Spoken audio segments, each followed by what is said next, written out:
السلام علیکم. دشت وحشت بائی ایم راحت ایپیسوڈ 20. تمام انتظامات کر لیے گئے تھے. بزرگوں سے منظوری حاصل ہو چکی تھی. چنانچہ انتظامات کیے گئے. پھر روشنی کے جادوگر نے سرحدی پہاڑی کے پاس جا کر پتھروں میں آگ جلانا شروع کر دی. اس کے بعد اس نے سرخ نگینے جیسی کوئی شے نکالی اور اسے سلگتے پتھروں میں ڈال دیا. روشنی نے اچانک سرخی اختیار کر لی اور اس کے بعد ایک زوردار دھماکہ ہوا اور سرخ روشنی فضا میں سینکڑوں فٹ بلند ہو گئی. اوپر پہنچ کر سرخ فضا چھتری کی طرح پھیل گئی تھی اور بہت دیر تک پہاڑوں کو سرخ رنگ میں نہلائے رہی تھی. اسے روشنی کا جادو کہا جاتا تھا. اور پھر ڈلوس نے پرمسرت لہجے میں سالار کو بتایا. انہیں پیغام مل گیا ہے اور اب سنگی دروازوں پر ان کا انتظار کرنا ہوگا. سالار یہ سب بڑی دلچسپی سے دیکھ رہا تھا. جب ڈلوس کسی کام میں مصروف ہوا تو عقب سے سوما کی آواز سنائی دی. تجھے یہ سب کچھ کیسا لگتا ہے سالار؟ بہت اچھا، بہت پراسرار. اور میں تجھے کیسی لگتی ہوں؟ سوما نے بے اختیار سوال کیا اور سالار اسے چون کر دیکھنے لگا. پھر اس نے گول مول سا جواب دیا. تو بھی سوما اسی دنیا کا ایک حصہ ہے. گویا میں بھی تجھے اچھی لگتی ہوں. کیوں نہیں؟ سالار بولا تو سوما مسکراتے ہوئی کہنے لگی. سمندر کی زمین میں تھوڑے فاصلے پر جو یہ پہاڑیاں ابری ہوئی نظر آتی ہیں، وہاں میں نے اپنا ایک گھر بنا رکھا ہے. وہی سکون گاہ ہے جہاں میں اپنی دوست مچھلیوں کے ساتھ ہوتی ہوں. کل میں تجھے وہاں اپنے ساتھ لے جاؤں گی. ضرور. سالار بولا. میری وہ دنیا ایک انوکھی دنیا ہے. وہاں میں نے ایک عجیب و غریب چیز رکھی ہے. وہ کیا؟ وہاں پہنچو گے تو دکھاؤں گی. تم اسے دیکھ کر حیران رہ جاؤ گے. شاید تم اس بات کو نہیں جانتے کہ صدیوں میں سورج کی کوئی کرن سمندر کی گہرائیوں میں جھانکتی ہے تو تہ کے جس ٹکڑے کو چومتی ہے وہاں ایک موتی پیدا ہو جاتا ہے اور وہ ہوتا ہے سچ کا جادو. اس موتی کو چھو کر جو کہا جاتا ہے سچ کہا جاتا ہے. چاہے کوئی انسان کتنا ہی جھوٹ بولنا چاہے اور وہاں تجھے ایک سچ بولنا ہوگا. مجھے؟ ہاں، ایک ایسا سچ جس پر میری آئندہ کی زندگی کا انحصار ہے. سوما عجیب سے لہجے میں بولی اور سالار چون کر اسے دیکھنے لگا. نہ جانے کیوں اسے ایک عجیب سے الجھن کا احساس ہو رہا تھا. سوما جو کچھ کہہ رہی تھی اس کا مطلب آہستہ آہستہ اس کی سمجھ میں آ رہا تھا، لیکن جو کچھ سوما کہہ رہی تھی وہ اس کے لیے پریشان کن بھی تھا. اس کے دل و دماغ میں تو بس ایک ہی نام تھا، سمیتا. حالانکہ سمیتا نے بھی اس سے بیزاری کا اظہار کیا تھا، لیکن سالار جانتا تھا کہ وہ صرف حالات کی بنا پر ہے، ورنہ حقیقت میں سمیتا کے دل میں بھی اس کے لیے بہت گہری جگہ موجود ہے. اس نے سوچا کہ ایک بار پھر ان پہاڑوں کی طرف جا کر ان لوگوں کا آواز دے گا اور ان سے کہے گا کہ وہ اپنے دل سے غلط فہمیاں نکال دیں. لیکن کیا یہ ان حالات میں اور اس وقت مناسب ہوگا؟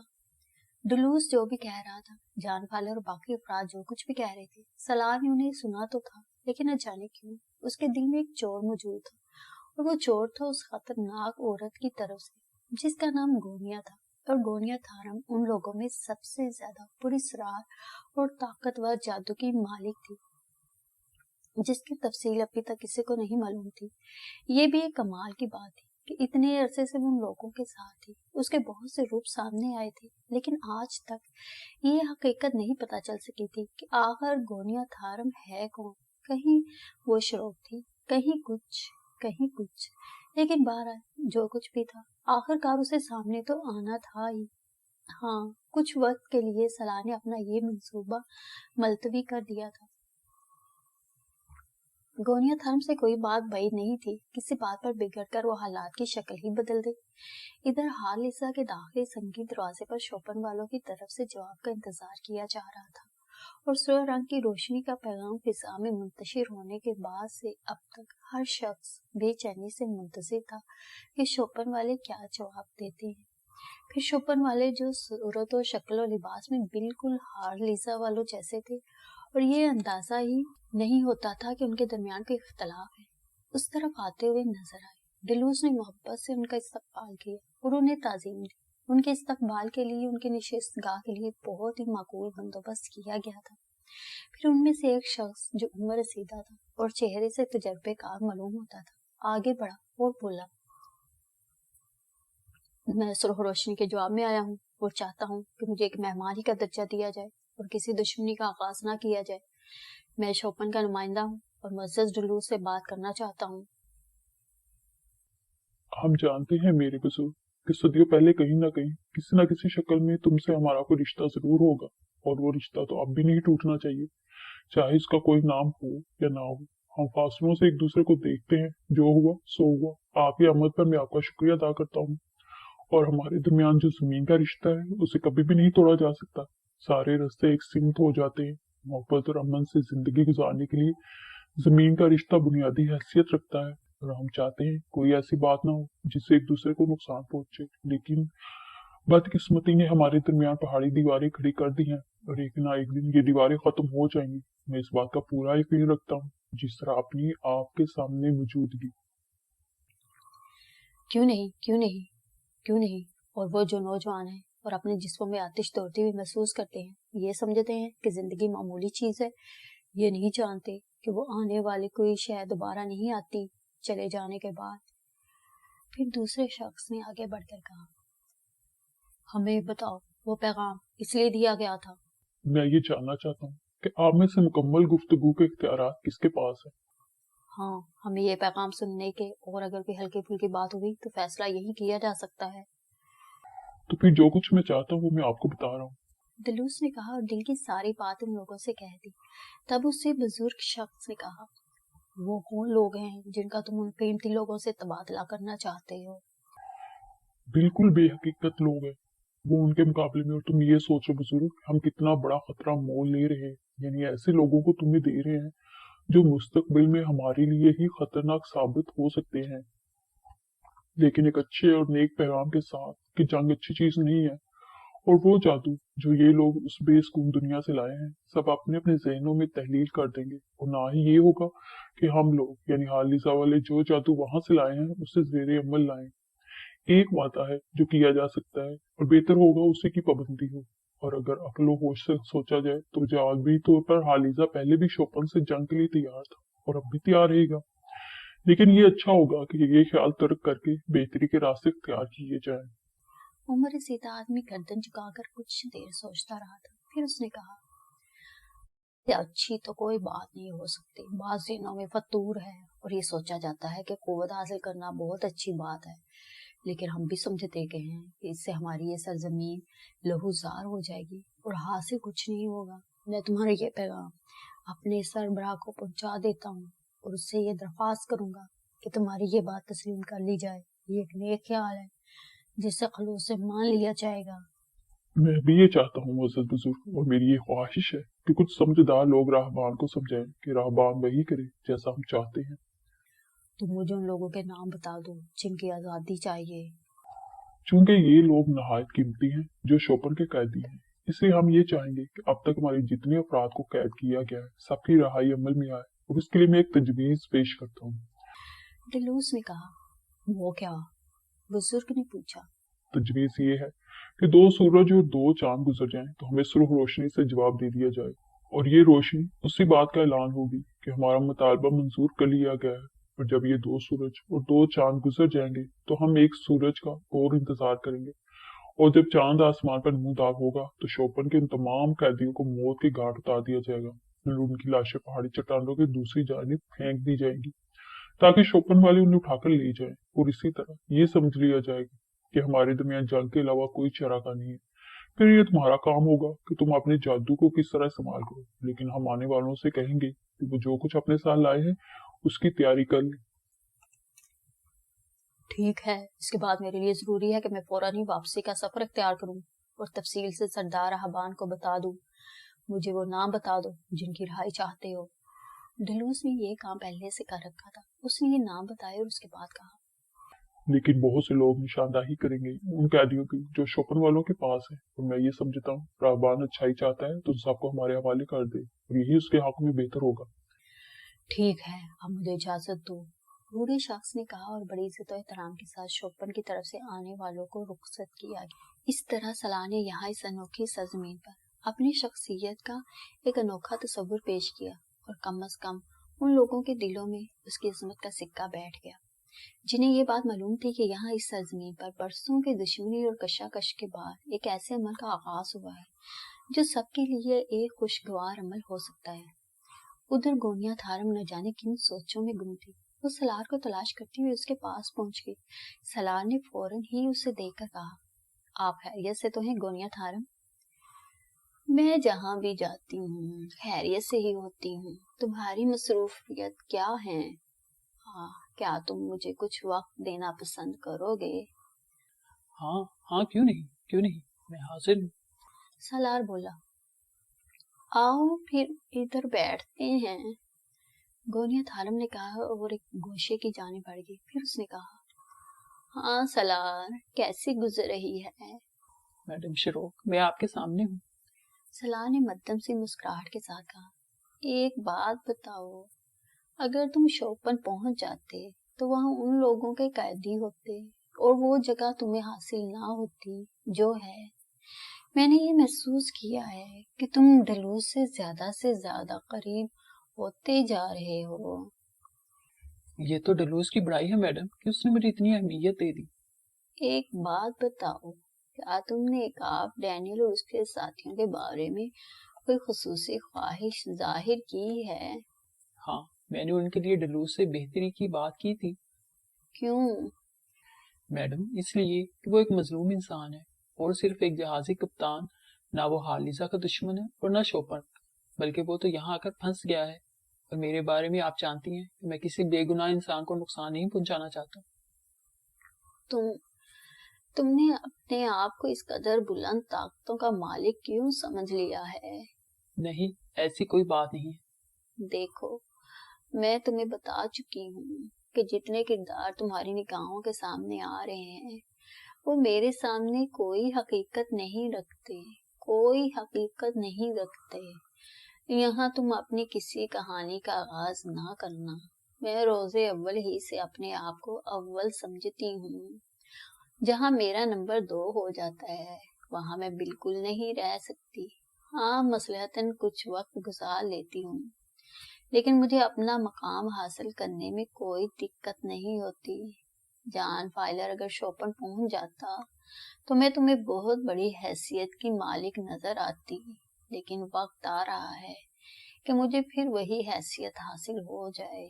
मैं तुमसे सिर्फ ये कहना चाहती हूँ सलाह कि मैं तुमसे मोहब्बत करती हूँ, तुम्हें चाहती हूँ। मैं सिर्फ तुम्हारे लिए वहां जा रही हूँ। अगर मेरे दिल में ऐसा एहसास ना होता तो मैं हालिजा की वफादारियां कबूल कर लेती और जो कुछ करती हालिजा के लिए करती। लेकिन अब भी ये जहन में रखना जो मैं तुमसे कह चुकी हूँ, अगर मैं शोपन पहुंची तो हालिजा के लिए अपने दिल में नरमी रखूंगी, क्योंकि तुम यहाँ मौजूद हो। सालार, मुझे चट्टानें पसंद हैं और चट्टाने इंसान मेरी बहुत बड़ी कमजोरी है, लेकिन तुम मेरी नामुकम्मल आरज़ू हो और एक ऐसी नर्म और मुलायम शख्सियत जिसे चट्टानी सफर के बाद सरसब्ज़ो शादाब खिता ज़मीन कहा जा सकता है और जिंदगी की बकिया सांसें उसमें बसर की जा सकती हैं। नए जहानों में मेरा मकाम क्या होगा ये आने वाला वक्त बताएगा। तुम ये बात अपने ज़हन में रखना कि मैं लामहदूद नहीं हूँ और मेरी वसअतें तुम्हारी सोच से कहीं आगे हैं। मुझसे कभी मुनहरिफ ना होना, वरना इस सरजमीन पर तूफान आ जाएगा, एक ऐसा तूफान जिसके बाद यहाँ की तारीख सो जाएगी, समझे? सलाह सर्द निगाहों से गोनिया थारम को देखता रहा। अपने चेहरे से उसने किसी खास कैफियत का इजहार होने नहीं दिया था। गोनिया थारम फिर बोली, और वो दोनों लड़कियां जिनमें से एक का नाम मेलिंदा है और दूसरी का समीता, अपनी आंखों में तुम्हारे लिए मोहब्बत सजाए हुए हैं, समझे? मैं उस मोहब्बत को मलिया मीट कर दूंगी क्योंकि तुम मेरी मलकियत हो। सलार बदस्तूर सर्द निगाहों से गोनिया थारम को देखता रहा तो गोनिया बोली, क्या सोच रहे हो सलार? बहुत अफसोस भरे अंदाज में सोच रहा हूँ मैडम गोनिया थारम, क्या ख्याल है आपका? क्या आप मुझे अपनी मिल्कियत बनाकर रख सकेंगी? सलार के तीखे अल्फाज ने गोनिया थारम को चौंका दिया। राहे करम, थोड़ी सी वजाहत और करो। क्या मोहब्बत और मिल्कियत में कोई फर्क नहीं होता? एक तरफ आप मोहब्बत की बात करती हैं और दूसरी तरफ मिल्कियत की। समीता या मलीना, आपका क्या ख्याल है? अगर मैं उनसे रुजू करता तो क्या उनकी मिल्कियत बन जाता? आप एक मोहब्बत की बात करती हैं और दूसरी तरफ उन सख्तियों का इजहार। اس کے بعد کیا انسان کی اپنی انا زندہ رہے گی؟ آپ نے چٹانوں کی پسندیدگی کی بات کی تو میڈم گونیا تھارم ایک نام میرے ذہن میں آتا ہے، آپ سمجھ رہی ہیں نا؟ نام؟ گونیا تھارم سرد لہجے میں بولی۔ جی میڈم گونیا تھارم، ایک نام۔ کون سا نام؟ کیسا نام؟ ڈی ایس آرنالڈو، جو بقول آپ کا دست راست ہے اور آپ نے اس کے ذریعے وہاں سے فرار حاصل کیا ہے۔ ہاں تو پھر؟ گونیا تھارم کسی قدر حیران ہو گئی تھی۔ میں آپ سے صرف یہ کہنا چاہتا ہوں میڈم گونیا تھارم کہ دوستی کی زبان تو ہر جگہ سمجھی جاتی ہے۔ اگر آپ کوئی بہت بڑی شخصیت ہے اور آپ کے ذہن میں کوئی بہت ہی بڑا رتبہ ہے تو کم از کم میں اسے تسلیم نہیں کرتا۔ چلو آؤ جان پائلٹ سے ملتے ہیں، شاید وہ تمہارا انتظار کر رہا ہے۔ ہاں مجھے بھی مسٹر پائلٹ سے بات کرنی ہے، سالار نے کہا اور گونیا تھارم اس کے ساتھ چل پڑی۔ اس کی اجازت ڈلوس نے سالار کو دی تھی اور کہا تھا کہ شوپن والوں کے کان میں بھی یہ بات پہنچنی چاہیے کہ ان کی جانب سے مفاہمت کا آغاز ہو چکا ہے۔ بہرحال وہ جان فائلر کے پاس پہنچ گئے اور سالار جان فائلر کو تفصیل بتانے لگا۔ جان فائلر کے چہرے پر امید کے آثار نمایاں ہو گئے تھے اور گونیا تھارم کے چہرے کے عضلات میں تبدیلیاں پیدا ہوتی جا رہی تھیں۔ بہرحال اس کے بعد صورتحال میں کچھ اور تبدیلیاں رونما ہوئی۔ شوپن والوں نے حالیزہ والوں کی اس پیشکش کو فوراً قبول کر لیا۔ چنانچہ کام کا آغاز ہو گیا اور مقررہ وقت میں قیدیوں کا وہ گروہ پہاڑی چٹانیں عبور کر کے حالیزہ کے علاقے میں داخل ہو گیا۔ اس گروہ کو ساتھ لانے والے وہی افراد تھے جو وفد کے طور پر یہاں آئے تھے، کیونکہ حالیزہ والوں کا انتظار تھا۔ چنانچہ ادھر نگاہیں رکھی جا رہی تھیں اور شوپن والوں کے اس اقدام کو حالیزہ میں بڑی اہمیت دی گئی۔ سب نے طویل عرصے بعد شوپن نے قیدیوں کا استقبال کیا۔ اس کے فوراً ہی بعد اس گروہ کو روک لیا گیا اور خیر سگالی کے طور پر جوابی تاخیر نہ کی گئی اور طویل عرصے غیر دنیا میں زندگی بسر کرنے والوں کو آخرکار ان کی بستیوں کی جانب روانہ کر دیا گیا۔ سالار بھی ساتھ تھا اور ان لوگوں کو ساتھ جاتے ہوئے دیکھ رہا تھا۔ جیمز ہائلر نے سالار کو مخاطب کر کے کہا، سالار تم نے میرے دل میں ایک اثر چھوڑا ہے۔ میں شوپن کا باشندہ ہوں اور نہ ہی حالیزہ کا، لیکن میں شوپن جا رہا ہوں ایک منصوبے کے تحت جو میرے ذہن میں میرے دوست نے ڈالا ہے، اور تم نہیں جانتے اس منصوبے میں بڑی بڑی بقائیں پوشیدہ ہے۔ سمجھ رہے ہو نا، ابو بلوسا ایک عظیم دماغ ہے، کاش میں تمہیں بھی اپنے ساتھ لے جا سکتا۔ بہرحال ٹھیک ہے، جو ہوگا آنے والا وقت ہی اس کے بارے میں کہے گا۔ یہ دونوں قبیلے جب یکجا ہو جائیں گے تو اس بات کو مد نگاہ رکھنا کہ میں صاحب اختیار نہیں ہوں، اور ہو سکتا ہے کچھ ایسے لمحات بھی آئیں جن میں شوپن اور حالیزہ کے درمیان ناخوشگوار کیفیتیں پیدا ہوں۔ اس وقت جو بھی فیصلہ ہو، سالار اس قبیلے میں میری شخصیت نہ سمجھنا، کچھ مجبوریاں دامنگیر ہوئی تو میں ان کے بارے میں نہیں کہہ سکتا۔ ہاں ایک بات میں تم سے ضرور کہہ دیتا ہوں، یہ لڑکی ملینا یہی موجود ہے اور تم اس کا خیال رکھو گے، کیونکہ میرے دل میں اس کے لیے بیٹیوں جیسا پیار پیدا ہو گیا ہے۔ ملینا کچھ فاصلے پر خاموش کھڑی ہوئی تھی۔ جب جیمز ہائلر یہ باتیں کر رہا تھا تو قریب ہی موجود تھی، لیکن کسی نے بھی غور نہیں کیا تھا کہ اس وقت گونیا تھارم بھی زیادہ فاصلے پر نہیں تھی اور ان لوگوں کی باتیں سن رہی تھی۔ اس کی آنکھوں میں نفرت کے چراغ روشن تھے۔ حالیزہ میں برسوں کے بعد آنے والے قیدیوں کی خوشی میں جشن منایا جا رہا تھا۔ سبھی خوش تھے، آنے والوں کے اپنے عزیز و قارب، اور سالار اس وقت ایک عجیب سی کیفیت کا شکار نظر آ رہا تھا۔ اس کے چہرے پر اداسی تہری تھی اور اس اداسی کو کسی اور نے محسوس کیا ہو یا نہ کیا ہو، لیکن کچھ فاصلے پر موجود سوما بغور سالار کو دیکھ رہی تھی اور اس کے چہرے پر گہری سوچ کے آثار تھے۔ اور جب سب اپنی اپنی خوشیوں میں مصروف ہو گئے تو سوما آہستہ آہستہ چلتی ہوئی سالار کے قریب آ گئی۔ اس نے سالار کے بازو پر ہاتھ رکھا تو سالار چونک کر اسے دیکھنے لگا، پھر مسکرا دیا۔ کوئی کام تو نہیں ہے تمہیں سالار؟ نہیں، کیوں؟ آؤ گے میرے ساتھ؟ ہاں کیوں نہیں؟ سالار نے کہا اور سوما اس سے لیے ہوئے چل پڑی اور اس کے بعد وہ ساحل پر پہنچ گئی۔ پھر اس نے کہا، میں نے تم سے ایک بار کہا تھا، میں نے سمندر میں دور وہ جو ابری ہوئی چٹانیں موجود ہیں وہاں اپنے لیے ایک جگہ بنا رکھی ہے جو صرف میری ہے، وہاں کوئی اور نہیں جا سکتا۔ ہاں تم نے مجھے بتایا تھا۔ کیا تم میری پسندیدہ جگہ چلنا پسند کرو گے؟ ابھی؟ ہاں اگر تم چاہو۔ سالار نے کچھ لمحوں کے لیے سوچا اور پھر آمادگی کا اظہار کر دیا، پھر مسکرا کر بولا، کیا تم اپنی دوست مچھلیوں کا آواز دو گی؟ نہیں، میں تم سے یہی پوچھنے والی تھی، ان چٹانوں تک تیرنے میں تمہیں دقت تو نہیں ہوگی؟ شاید نہیں، اور تمہیں؟ میں بے شمار بار تیرتی ہوئی اس طرف جا چکی ہوں اس کا مطلب ہے تم ایک اچھی طرح ہو. हाँ, मुझे समंदर से बहुत मोहब्बत है. تو پھر میں بھی کوشش کروں گا. तुम बिल्कुल बेफिक्र रहना. कहते हो अगर तुम्हें कोई दिक्कत पेश आई तो मैं तुम्हें संभालूंगी. सोमा ने मोहब्बत से कहा और सलार हंस दिया। फिर दोनों समंदर की जानिब बढ़ गए और उसके बाद समंदर में उतर गए। चंद ही लम्हों के बाद आप भी जानवरों के साथ दो इंसान उनसे कहीं ज्यादा तेज रफ्तारी के साथ समंदर में सफर कर रहे थे। हसीन तरीन मनाजिर बिखरे हुए थे, खूबसूरत मछलियां जिन्हें यहाँ जिंदगी की आजादी थी और दूसरे समुद्री जानवर जो महजब आबादियों के करीब नहीं पाए जाते थे उनके आस पास से गुजर रहे थे और सलाह की निगाहें उनका जायजा ले रही थी। वो लोग समंदर में पानी के नीचे नीचे सफर करते रहे। सोमा ने एक मखसूस गहराई इख्तियार की थी और उसके साथ साथ चल रही थी। एक बार उसने सलाह को इशारा किया और दोनों सतह पर उभर आए। क्या हुआ? सलाह ने सवाल किया। तुम्हें समंदर के नीचे तैरने में कोई दिक्कत तो नहीं हो रही? क्या तुम दिक्कत महसूस कर रही हो? नहीं, मैं तुम्हें ये बताना चाहती थी, ये जो चट्टानें हमें नजर आ रही हैं, हमें उनके ऊपरी हिस्सों में नहीं बल्कि उनकी गहराइयों में जाना है। तो फिर?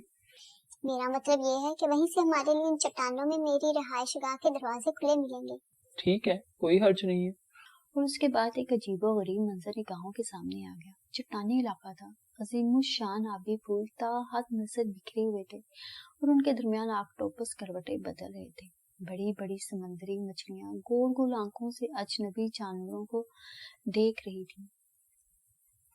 आखिरकार उस वसीह और इस चट्टानी सिलसिले के दरमियान एक मखसूस किस्म का गार नजर आया। सोमा का रुख उसी गार की तरफ था। सलार उसके साथ तैरता हुआ गार में दाखिल हो गया। थोड़ी दूर तक तारीकी रही। उसके बाद जब सोमा ऊपर की सिमत बुलंद हुई तो आहिस्ता आहिस्ता ये तारीकी खत्म होने लगी। एक अजीब सी मध्यम रोशनी चारों तरफ फैली हुई थी। बुलंदियों पर पहुंचने के बाद कुछ ऐसे चट्टानी कटाव सामने आए जिनकी भूल भुलैयों में समंदर का पानी गुम हो गया था और एक मखसूस जगह जहाँ पानी खत्म हुआ था एक वसीह और अरीज कुशादा चट्टानी छत नजर आई, जिसका सफर तय करने के बाद जब वो गहराइयों तक पहुंचे तो वहाँ एक अजीम शान गार फैला हुआ था और हकीकतन समंदर में किसी ऐसी जगह का तस्वुर भी नहीं किया जा सकता था जहाँ पानी की साइंस खत्म हो जाती थी। उस जगह को पानी से महफूज कहा जाता था, लेकिन अगर देखने वाले गहरी निगाहों से जायजा लेते तो उन्हें वो अमल मालूम हो जाता जिसकी वजह से पानी वहां नहीं पहुंच पाता था और उस जगह की तलाश दुनिया का मुश्किल तरीन काम था। बेशक सोमा ने उसे अपनी जन्नत कहा था तो गलत नहीं था। समुद्री घास के ज़ेमुशान ढेर बिखरे हुए थे जो बिस्तर के तौर पर इस्तेमाल किए जा सकते थे। समंदर से निकलने वाले कीमती मोतियों के दीवारों में नस्ब करके रोशनी पैदा की गई थी और ये रोशनी बरसाने वाले अनमोल हीरे मुहस्सब दुनिया की निगाहों में कभी ना आए होंगे। उस गार की वसअतों को जगमगाए हुए थे। आराइश की तमाम चीजें समंदर ही से हासिल की गई थी। यहाँ सालार हैरान रह गया था और सोच रहा था कि सोमा ने कितनी मेहनत से अपनी ये जन्नत तैयार की है। बिलाशुबा यहाँ वक्त गुजारना मुहज्जब दुनिया के लिए एक ऐसा अमल होता जिसे कोई इंसान कभी फरामोश नहीं कर सकता था, लेकिन उस दुनिया की कहानियों से दूर समंदर एक ऐसे हिस्से में इंसानी तस्वुर भी ना पहुंच पाया हो। ये पूरी इसरार दुनिया जिन रवायतों की हामिल थी उनके तहत इस जगह को भी तस्लीम किया जा सकता था। सलाह ने हर चीज को पसंदीदगी की निगाह से देखा। सोमा ने उसे घास के बिस्तर पर बिठा दिया और खुद भी बेसुध सी होकर उसके नजदीक ही नीम दराज हो गई। उसके अंदाज में शोरीदा सरी नजर आ रही थी और आंखों में खुमार आलूद कैफियत थी जो गालिबन समंदर की गहराइयों में तन्हाई का नतीजा थी। सलार को संभलना पड़ा। उसने जिस दुनिया में परवरिश पाई थी उसकी जिंदगी के मुताबिक जीने का सलीका बेहद जरूरी था। जज्बात हर जगह नहीं भड़कने चाहिए थे। और फिर उसके दिल पर जो स्मिता का कब्जा था। सोमा से उसकी रिश्तेदारी थी। वो एक मासूम लड़की थी और ये उम्र ऐसे ही जज्बों की उम्र होती है, लेकिन सलार के सीने में भी एक तस्वीर महफूज थी। उसकी जगह वो जिंदगी भर किसी को नहीं दे सकता था। उसने सोमा की इस पुर्दगी को नजरअंदाज कर दिया। सोमा सवाल तलब निगाहों से उसकी तरफ देख रही थी। सलार ने आहिस्ता से कहा, तुम्हारी ये दुनिया बड़ी हसीन है सोमा। इसे सिर्फ मेरी दुनिया क्यों कहते हो? तुम भी तो इसके मालिक हो। सोमा जज्बात भरे लहजे में बोली। हाँ, क्यों नहीं, मेरा तुम्हारा रिश्ता ही ऐसा। और इस रिश्ते के बारे में क्या कहते हो जो मेरे सीने में परवान चढ़ा है? कौन सा रिश्ता?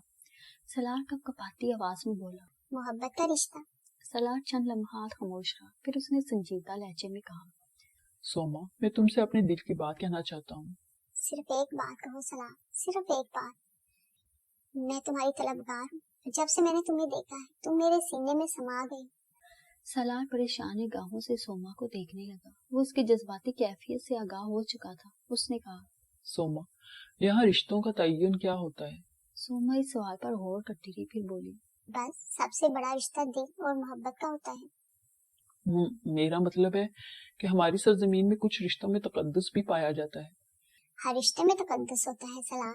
माँ माँ होती है, बाप बाप होता है, बहन भाई होते हैं, लेकिन मैं और तुम एक दूसरे से मोहब्बत कर सकते हैं, एक दूसरे को अपनी दुनिया में हासिल कर सकते हैं। और मैं जिस दुनिया से गुजर कर आया हूँ सोमा, वहाँ एक बहुत बड़ा रिश्ता एतमाद का रिश्ता होता है। तुम मेरे चचा की बेटी हो, मेरे और तुम्हारे दरमियान में एक एतमाद का रिश्ता कायम है। डलूस तुम्हें बहन कहता है, तो मेरे लिए भी तुम्हारा दर्जा उससे कम नहीं है। और मैं अब तक तुम्हें उसी निगाह से देखता रहा हूँ। मेरे दिल में जो जज्बे हैं सोमा, उनकी तस्कीन जिस अंदाज में तू चाहती है, मेरी दुनिया ने उसे मुझसे मना किया है, और मैं तेरी पजीराई नहीं कर सकता। सोमा ताज्जुब भरी निगाहों से उसे देखती रही। फिर उसके चेहरे के तासरात बदलने लगे। फिर वो आहिस्ता से बोली, मुझसे गलती होगी सलार, मुझसे गलती होगी। मैंने पहले निगाह में तुझे अपना मान लिया था और उसी अंदाज में सोचती रही थी। जो कुछ तू कह रहा है उसे मैं जानती हूँ। आओ यहाँ से चलते हैं। मैं सलार, मैं तेरी कसम खाकर कहती हूँ कि तूने मेरी सोच का अंदाज बदल दिया है। लेकिन मैं तुझसे एक सवाल करना चाहती हूँ। क्या कोई मुझ जैसी लड़की तेरी खलवत तक नहीं पहुंची? अजीब व गरीब सवाल था। सलार सन्नाटे में रह गया। वो सोमा के सवाल पर गौर करता रहा था, लेकिन उसे इस बात की खुशी हुई कि वो उसका सही जवाब दे सकता है। उसने कहा, हाँ, मैं तुझसे सच कहता हूँ। क्या कोई हसीन लड़की तेरे दिल को भाई? सोमा ने दूसरा सवाल किया। हाँ, ऐसा हुआ है। तो क्या तुझे उसकी कुर्बत हासिल नहीं हुई? सोमा की निगाहें सलार के चेहरे पर जमी हुई थी। नहीं। पर क्या ऐसा भी हुआ है कि किसी ने तेरी कुर्बत हासिल करने की आखिरी हद तक कार्रवाई की हो और तूने वहां उसे तस्लीम ना किया हो? हाँ, ऐसा हुआ है। तब तू सच्चा है। तो ठीक है। सोमा ने मध्यम लहजे में कहा, और फिर वो वापसी के लिए चल पड़े। जेम्स हाइलर एक तरह से शोपन वालों का सरदार बन गया था। कैदियों का तबादला शुरू हो गया और जिन लोगों को शोपन जाना था उनकी कैफियत बहुत अजीब थी। गोनिया थार्म जानती थी कि उस वक्त उस अजनबी दुनिया में अपना मकाम बनाने के लिए शदीद जद्दोजहद करने के बाद ही अपना मकाम हासिल कर सकती है। उसके लिए ये इंतहाई मुश्किल हालात है। हालिजा के सरहदी इलाके से निकलने के बाद उसका जहन मुस्तकिल सोचों में डूबा हुआ था और वो कुछ परेशान सी हो गई थी। उधर जेम्स हाइलर भी कुछ फैसले कर रहा था और गालबन उसने भी यही सोचा था कि उस कबीले में सबसे ज्यादा काबिल गौर शख्सियत गोनिया थारम ही की है। अलबत्ता वो ये नहीं जानता था कि गोनिया थारम तमाम तार कैफियतों के बावजूद एक मुनफरिद शख्सियत की हामिल है। अभी उसके पास एक रास्ता है, उसके पुरस्रार इल्म का रास्ता। वो आहिस्ता आहिस्ता कदम बढ़ाते हुए उसके नजदीक पहुंच गया और बोला, गोनिया, तुम कुछ सोच रही हो? गोनिया ने चौंक कर जेम्स हाइलर को देखा और बोली, बहुत दिलकश है तेरी ये दुनिया, जेम्स हाइलर। क्या है? देख रही हूँ, जो कुछ तुम देख रही हो ये सब वीराने हैं। मेरी बसी मेरे जमीन तो बहुत हसीन है, तुम उसके हुस्न और जमाल को देखेगी तो दीवानी हो जाओगी। हाँ शायद, गोनिया ने गोल मोल लहजे में कहा। मतलब? जेम्स हाइलर ने किस कदर ताज्जुब में कहा तो गोनिया ने अपना अंदाज बदल दिया और प्यार भरी निगाहों से हाइलर को देखती हुई बोली, मतलब बताने का नहीं, समझने का होता है। हाइलर उसके अल्फाज पर गौर करने लगा, फिर बोला, बड़ी अजीब सी बात है गोनिया। क्या? मैं अपनी इस दुनिया से बहुत अरसे तक दूर रहा हूँ, लेकिन इस वक्त जब मैं यहाँ से गया था तो मैं तमाम हकीकतों से वाकिफ था और उन हकीकतों में औरत भी थी। वो औरत मेरी बीवी है। मेरा बच्चा कोई नहीं था, मैं अपनी बीवी को अपने साथ नहीं ले जा सका। तुम्हारी दुनिया में रहकर भी मेरा वास्ता औरतों से पड़ा, लेकिन मैं डरता रहा। मगर गोनिया, तुमसे मिलने के बाद मुझे एक और एहसास हुआ। जेम्स हाइलर भी उस वक्त न जाने किस मूड में था। वो क्या? गोनिया ने सवाल किया। औरत सिर्फ औरत नहीं होती, बल्कि उसके अंदर एक और दिलकशी भी छुपी होती है। क्या मतलब? मतलब समझने का होता है, समझाने का नहीं। मुझे हैरत होती है तुम्हारे इन अल्फाज पर जेम्स हाइलर। क्यों? क्योंकि अब तक मैंने तुम्हें सिर्फ एक बाअमल इंसान पाया है, उसके अलावा कुछ नहीं। इंसान तो मैं हूँ गोनिया, क्या तुम इससे इनकार करती हो? नहीं, बस यूं समझ लो, हर शख्स ज़हनी तौर पर जब आज़ाद होता है तो अंदर से दिलकशी का इजहार उभरता है। तू जानती है कि मैं कैसे कैसे हालात का शिकार रहा हूँ। हालिजा वालों को कैद रखना मेरे लिए एक इंतहाई मुश्किल काम था और मैंने ये मुश्किल काम कबूल किया था। और हम सब एक दूसरे से वाकिफ होते हैं। मुझे अपनी कामयाबी की उम्मीद बहुत कम थी, लेकिन तेरी दिलकशी कभी मेरी निगाहों से महव ना रही। गोनिया ने एक ठंडी सांस ली और फिर संभल कर बोली, अब क्या होगा फाइलर? इसका फैसला तो ऐशमीना ही करेगी। ऐशमीना? हाँ, इस पूरी सरजमीन की सरबराह। मगर मेरे ख्याल में तो तुम्हें इस इलाके का सरबराह होना चाहिए था। नहीं, ये मामला जरा मुख्तलिफ है। ऐशमीना सदियों से हम पर हुक्मरान है, मगर मेरे ख्याल में तो तुम्हारी हैसियत बहुत ज्यादा है जेम्स हाइलर। वो बात अपनी जगह है। तो क्या ऐशमीना हालिजा और शोपन दोनों पर हुक्मरान है? वो एक मुकद्दस रूह है और सिर्फ उस वक्त बोलती है जब बात इंतहाई शक्ल इख्तियार कर जाए। तो क्या अब तक ऐसा नहीं हुआ? शायद नहीं। ओह, कैसी अजीब बात है। तुम मुझे ऐशमीना के बारे में जरा तफसील से बताओ। थोड़ा इंतजार कर लो गोनिया, यूँ समझ ले कि वो खुद तेरी समझ में आ जाएगी। लेकिन मैं नहीं गोनिया, थोड़ा सा वक्त निकाल। हर बार लम्हों में समझ लेने की नहीं होती। मगर अब क्या होगा? अब हम शोपन पहुंचेंगे और हमारी पेशी हमारे सरदार के सामने होगी। उसके बाद मुस्तकबिल के फैसले होंगे। एक बात का और जवाब दो हाइदर। हाँ बोलो। वहाँ तुम्हारी बीवी भी मौजूद है। तो फिर मेरी कौन सी जगह हुई? ये वक्त बताएगा। हाइला ने मुस्कुराकर कहा और गोनिया थारम खामोश हो गई। काफी सफर तय हो गया। फिर सफर करने वालों में हलचल सी पैदा हुई। शायद शोपन की आबादी आ गई थी। क्या हम शोपन पहुंच गए? गोनिया ने पूछा। हाँ, वो देख, दरख्तों के दरमियान आबादी के निशान। सरसब्ज़ शताब दरख्तों की घनी छांव में लकड़ी के शतीरों से बने हुए ये मकानात जादू नगरी के घर मालूम होते थे। उनका कोई डिजाइन नहीं था, लेकिन ये बहुत दिलकश थे। गोनिया ने हाइलर को पुकारा और बोली, मुझे कुछ बताओ तो सही जेम्स। सब कुछ तो तेरे सामने है गोनिया। मैंने एक बात महसूस की है। क्या? वहाँ पहाड़ों के दूसरी तरफ मुझे ये जिंदगी नजर नहीं आई थी। वहाँ ऐसे घर नहीं थे। तो मैं तुझ पर एक इंकशाफ करूं क्या? जब मैं यहाँ से गया था उस वक्त भी ऐसा नहीं था। क्या मतलब? पहली बात ये कि हालिजा से शोपन का फासला, क्या ये इतना नहीं था? नहीं। फिर क्या सूरत हाल थी? बस चट्टानों की सरहदें बनाई गई थी। तुम्हारा मतलब है कि ये आबादी समेट कर आगे बढ़ा दी गई है? हाँ, ये तो दानिशमंदी है। हाँ, और क्या तब्दीली हुई है? गोनिया ने पूछा। ये मकानात भी ऐसे नहीं थे, बल्कि ज्यादातर लोग जमीन में घड़े बनाकर रहते थे। ये तो बहुत खूबसूरत मकानात हैं। जब तुम यहाँ से गए थे तो ऐशमीना तुम्हारे दरमियान नहीं थी।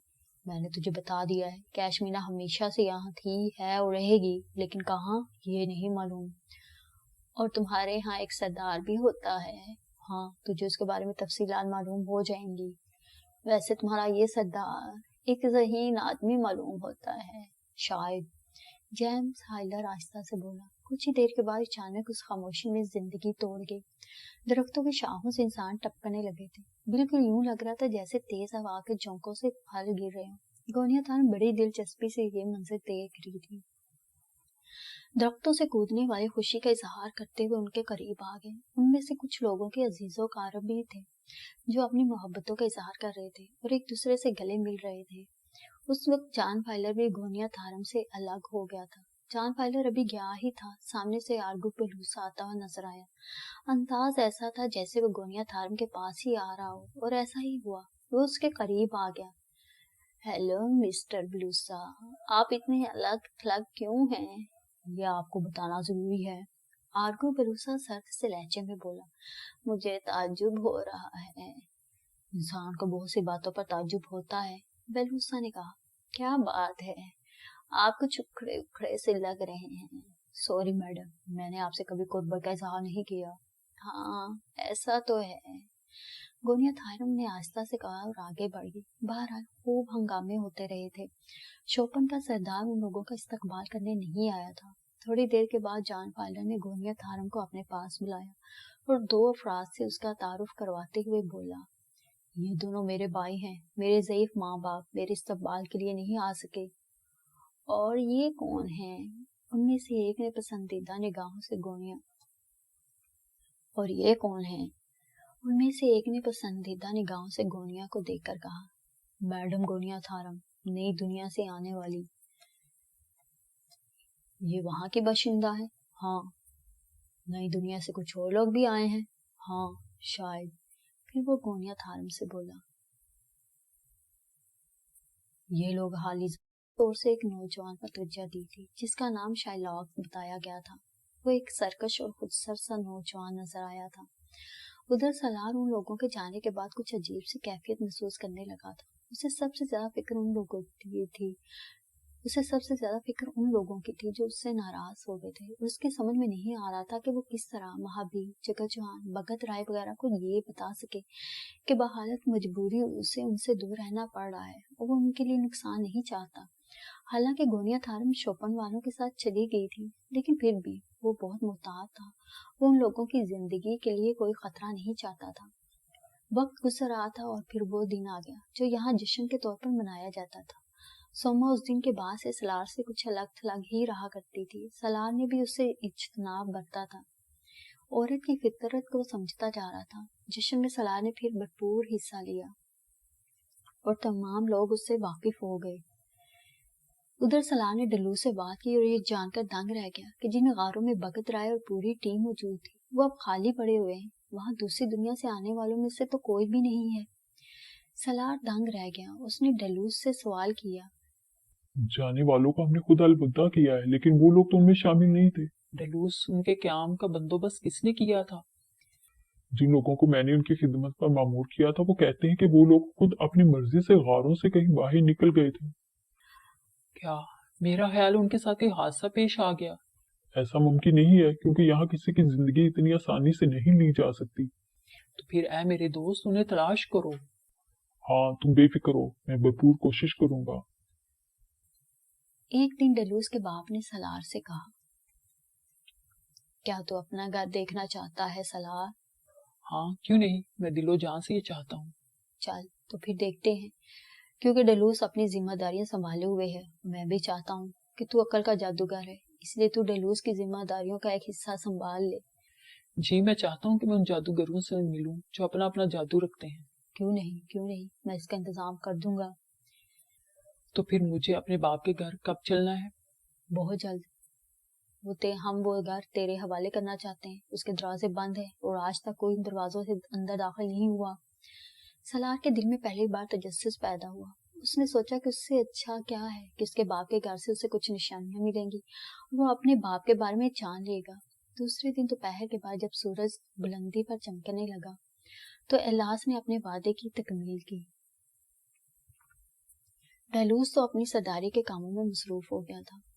ایلاس سالار کے ساتھ اس مکان پر پہنچا جس کے دروازے بند تھے اور یہ مکان بھی زمین بوز تھا اور ایک مضبوط چٹان اسے انسانی پہنچ سے دور رکھا تھا۔ سو ایلاس نے ایک عمل کیا اور دروازہ کھل گیا۔ اندر سے ایک ایسی آواز آئی جس سے احساس ہوا کہ بند مکان کو بہت عرصے کے بعد کھولا گیا ہے۔ سالار کے دل میں عجیب سے تاثرات تھے۔ اس ماحول میں اسے کچھ خوشبوؤں کا سامنا کرنا پڑ رہا تھا جن سے محبت کی بو آ رہی تھی، اور دل میں یہ احساس امڑ رہا تھا کہ یہ وہ جگہ ہے جہاں اس کا باپ شائلاس اور اس کی ماں ایمل چلتے پھرتے ہوں گے، ضروریات زندگی سے گزرتے ہوں گے، اور سالار بہت زیادہ متاثر ہو گیا تھا۔ تبھی ایلاس نے اپنے بھتیجے کے شانے پر ہاتھ رکھتے ہوئے کہا، میں جانتا ہوں کہ تیرے دل میں کیا ہے، بہرحال میں تجھے اپنے جادو کے علم سے بتاتا ہوں کہ وہ واپس آئیں گے اور ہمیں ان کا انتظار اسی طرح کرنا ہوگا جیسے زندہ انسانوں کا۔ اور اب سن، تو کسی بھی عمر میں یہاں سے گیا ہو، یہ گھر تیرے لیے اجنبی نہیں ہے، ہم باہر جا رہے ہیں، تو یہاں رک اور یہاں موجود ہر چیز سے اپنے ماں باپ کے بارے میں سوال کرو۔ آؤ سوما۔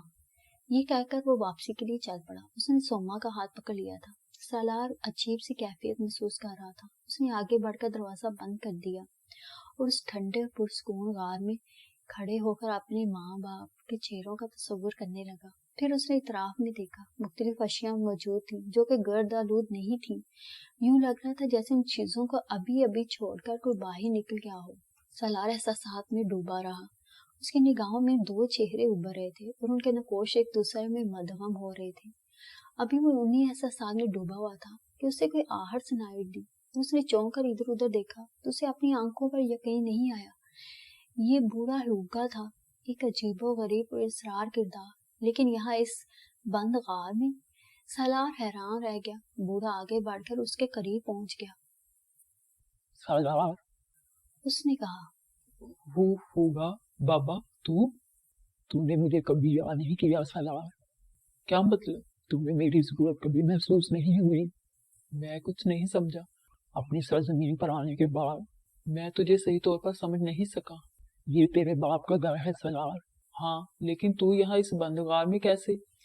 سالار نے سوال کیا اور ہوگا کے چہرے پر جذبات کے سائے لرزنے لگے۔ میں یہی ہوتا ہوں۔ کیا مطلب؟ ہاں، بہت کچھ معلوم ہے مجھے، بہت کچھ معلوم ہے۔ میں تو اس وقت سے تیرے ساتھ ہوں جب تو خان مراد کے پاس پہنچا تھا، اس سے بھی پہلے۔ سالار حیرانی سے ہوگا کو دیکھتا رہا۔ سالار، تو مجھے جان، میں بھی ایک انسان ہوں اسی بستی کا۔ میرا بھی سب کچھ ڈوب گیا تھا، میں تیرے ساتھ ساتھ ہی وہاں پہنچا تھا، نئی دنیا میں۔ لیکن نئی دنیا میرے بیٹے کو کھا گئی۔ کیا مطلب؟ وہ نئی دنیا کی عورت کے جال میں گرفتار ہو گیا تھا، اسے آ کے ہتھیاروں سے مار دیا گیا۔ او، مجھے بہت افسوس ہے، مگر ہوگا تو نہ جانے کہاں کہاں موجود تھا۔ بس یوں سمجھ لیں کہ میں تیرے ساتھ ہمیشہ تھا، ہمیشہ ان پہاڑوں میں بھی جہاں تیرے سر پر سرداری کا تاج رکھا جانے والا تھا، اور وہاں بھی جہاں تو بگت رائے کے پاس ایک شیر کی طرح پروان چڑھا۔ وہاں بھی جگہ چوہان کی بیٹی سمیتا تجھ سے محبت کرتی ہے، تیری یہ محبت میرے علم میں ہے۔ اور ہوگا تو یہاں کیسے؟ مجھے یہ تو بتا۔ یہ بات پتا چلے گی تجھے۔ میں اپنا فرض پورا کر رہا ہوں، سمجھا؟ میں اپنا فرض پورا کر رہا ہوں۔ کیا تو میرے دل کے اندر جھانک سکتا ہے؟ ابھی اس بات کا جواب نہیں دوں گا، سمجھا؟ اب اس بات کا جواب نہیں دوں گا، لیکن تو یہ سمجھ لے کہ کبھی تجھے میری ضرورت ہوگی، میں تجھ سے زیادہ فاصلے پر نظر نہیں آؤں گا۔ ہوگا نے کہا اور سالار ایک عجیب سی کیفیت محسوس کرنے لگا۔ شوپن آنے کے بعد جان فائلر کی شخصیت میں نمایاں تبدیلی رونما ہو گئی تھی۔ ادھر گونیا تھارم کی شخصیت کے بھی روپ بدلتے جا رہے تھے۔ سچی بات یہ ہے کہ اس عورت کے بارے میں کوئی فیصلہ کرنا شاید کسی کے لیے بھی ممکن نہیں تھا۔ اس کے اندر کیا ہے، اس کی اصلیت کیا ہے، وہ انسان ہے، اسی زمین کی رہنے والی، یا اس کا تعلق کسی اور سیارے سے ہے، وہ خود کیا چاہتی ہے؟ شاید آج تک کوئی ایک بھی شخص ایسا نہیں تھا جو اس کے بارے میں کچھ بتا سکتا۔ وہ جان فائلر کے گھر میں آ گئی تھی۔ اس گھر کا طرز تعمیر بھی حال لیزا والوں سے جدا نہیں تھا، زیر زمین وسعتوں میں پھیلا ہوا، جس میں الگ الگ کمرے بنے ہوئے تھے۔ جان فائلر نے اسے اپنی بیوی ایرینا سے بھی ملایا تھا، جو سادہ سے نقوش کی عورت تھی، لیکن اس کے چہرے پر رقابت نہیں ابھری تھی۔ اس نے بڑی خوش دلی سے گونیا تھارم کو خوش آمدید کہا تھا۔ جان فائلر راہبان سے ملنے چلا گیا اور یہاں گونیا تھارم کا میزبان شائلاک بن گیا۔